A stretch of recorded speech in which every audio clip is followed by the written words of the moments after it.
ဒီနေ့ကျွန်တော်နဲ့အတူထိုင်းနိုင်ငံဘန်ကောက်မြို့မှာရှိတဲ့ဘုံကြီးကျောင်းတစ်ကျောင်းကိုအလဲသွားကြည့်အောင်နော်ကျွန်တော်တို့ခုရောက်ရှိနေတာကတော့ဘန်ကောက်မြို့ချိုင်းထလီလမ်းမှာရှိတဲ့ဝက်ကပူမှာပဲဖြစ်ပါတယ်ဒီမှာတော့ကျွန်တော်တို့မန်လေးဖျားကြီးမှာလိုပဲငါးစာလိပ်စာကျွေးလို့ရတာပေါ့နော်ဒါဆိုကျွန်တော်နဲ့အတူအထဲမှာငါးလေးတွေလိပ်လေးတွေတွက်ကြည့်ကြအောင်နော်အောက်ချရတယ်သူတို့မမီဟိုမှာဗဇက်ဟောင်းလောင်းနေပြီဒါကောကတော့တကူ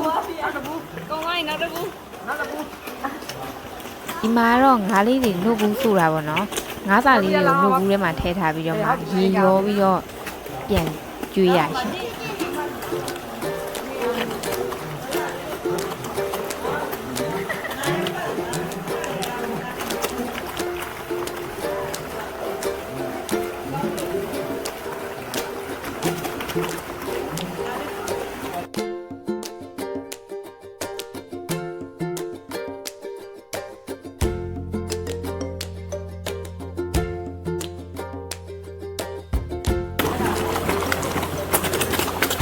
ငါးလေးနှခမ်းထွက်ထော်လေးနဲ့ဒုဘူးစုတက်တာအရန်ကိုချစ်စရာလေးပေါ့နော်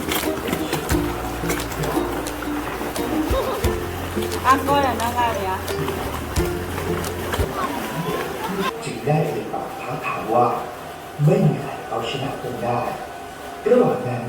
มีพญานาคตนหนึ่งได้ร้องบอกว่ามีพญานาคราชอีกตนชื่อพญาวาสปรีนาคราชซึ่งมีเยอะมากให้ลองไปท้าประลองดูพญานาคสีเทวานาคราชจึงได้เดินทางไปหาที่หาดไปหลายปีแต่ก็ไม่มีใครชนะทั้งสองจึงตกลงไม่เป็นกันเลยพญานาคสีเทวานาคราชခုငါးတသေးလေးတွေကျွေးပြီးသွားပြီဆိုတော့အပြင်မှာငါးကြီးတွေလည်းကျွေးကြမှာနော်ဒီနေ့ကတော့မိုးလေးအုပ်နေရဆိုတော့အရန်တရတယ်ရှင်ကျွန်တော်တို့မြန်မာနိုင်ငံအလံလည်းရှိတယ်နော်ဒီချိုင်းကလေးဘက်ကကျတော့မြန်မာလောက်တာအရန်များတာပေါ့နော်အဲ့တော့လာလေတဲ့လူတွေကလည်းမြန်မာတွေပဲပို့ပြီးများတယ်ရှင်ဒါပေမဲ့ဒီနေ့ကျွန်တော်တို့သွားခဲ့တဲ့ရက်ကတော့ပုံမှန်ရုံးဖွင့်ရက်ကျောင်းဖွင့်ရက်ဖြစ်နေတဲ့အခါကျတော့ဘယ်သူမှတော့တိတ်မရှိဘူးပေါ့နော်ကျွန်တော်တို့အဖွဲ့ပဲရှိတယ်ဟိုမှာအညာသူလေးငှက်စီးကျင်လို့ကြီးကြနေရပါ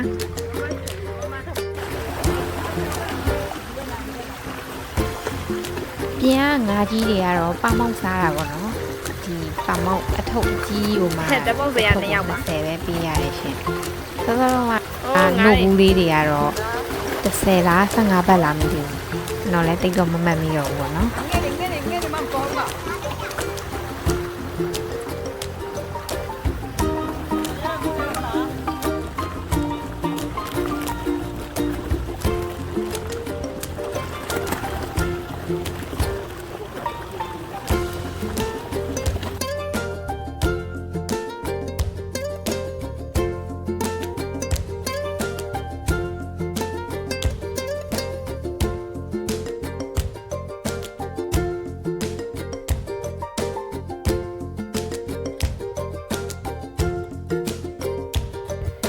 ငါးစာကျွေးပြီးသွားပြီဆိုတော့ကြီးကြနေတဲ့ကလေးကို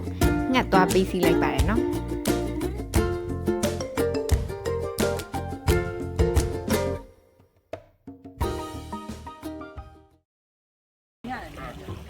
เอามันน้ำไหมครึ่งไหมครึ่งเลยครึ่งก่อนแล้วแตะเรียยเหรอยาเลยแตะตัวกะมาม่าให้ชุดไทยอ่ะแม่ลิฟต์แล้วกะอะไรมาไทยมาตะมิแตะเลยตะเลยแตะมันแล้วไทยတော့မရဘူးလား၄ယောက်အဲ့တော့တမီးနဲ့တရင်စီလိုက်သွားငါနောက်မှာရပြီတိုင်းလဲအောက်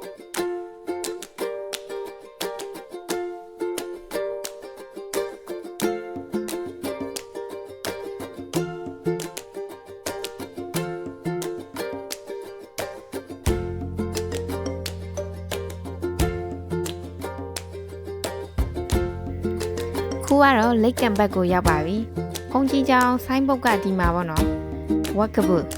အပြည့်အစုံကတော့ဝက်ကဘုရာသီဥတုတွေကလည်းတာယာနေတာဆိုတော့တပုံလေးနဲ့ရိုက်လိုက်မယ်နော်။တပုံရိုက်ပြီးသွားတဲ့အခါမှာတော့မေးစီကနေကစုံရက်ပို့တောင်းပြီးတော့ကစုံရက်တော့ဝယ်ပါတော့မယ်။လိတ်လေးတွေကစုံရက်တော့ကျွေးမယ်နော်။လိတ်လေးတွေကအဲ့ဒီလိတ်ရုပ်ထုကြီးရဲ့အောက်မှာရှင် သူကကန်နေပေါ့နော်လက်ဒီမှာအများကြီးပဲဒီမှာလူကြီးတွေထိုင်ပြီးတော့နားဖို့အတွက်နေရာလေးလည်းရှိတယ်ဒီမှာလက်ကြောကုန်းလေးတွေမြင်နေရတာပေါ့နော်လုံရက်ကိုဆွဲတာဆိုတာလေသူတို့ရဲ့ဆွဲအားအရန်တန်တယ်ကကားကိုတော်တော်ထိန်းထားရတယ်ပေါ့နော်ငါးစားလည်းကျွေးပြီးသွားပြီလိမ့်စာခိုးစားလည်းကျွေးပြီးသွားပြီဆိုတော့ဖုန်းကြီးချောင်းဝင်းထဲမှာပတ်ပြီးတော့နည်းနည်းတပုံလေးတွေပတ်ရိုက်မယ်နော်ဒီမှာဆိုရင်အပေါ်ကိုလည်းတက်လို့ရတယ်ရှင်ဒါပေမဲ့ကျွန်တော်တို့ကတော့အောက်မှာဖျားဆင်းထုတော်ရှိနေတာကြောင့်မတက်ခဲ့ဘူးပေါ့နော်ကျောင်းဝင်းထဲမှာအနက်လျှောက်လည်ပြီးသွားပြီဖြစ်တဲ့အတွက်ဘိုက်လည်းစားနေပြီဆိုတော့ပြန်တော့မယ်နော်ဆုံးဖြတ်ကြည့်ရှုပေးတဲ့အတွက်အားလုံးကိုကျေးဇူးအများကြီးတင်ပါတယ်ရှင်နောက်ဗီဒီယိုလေးမှာပြန်တွေ့ကြမယ်နော်ဘိုင်ဘိုင်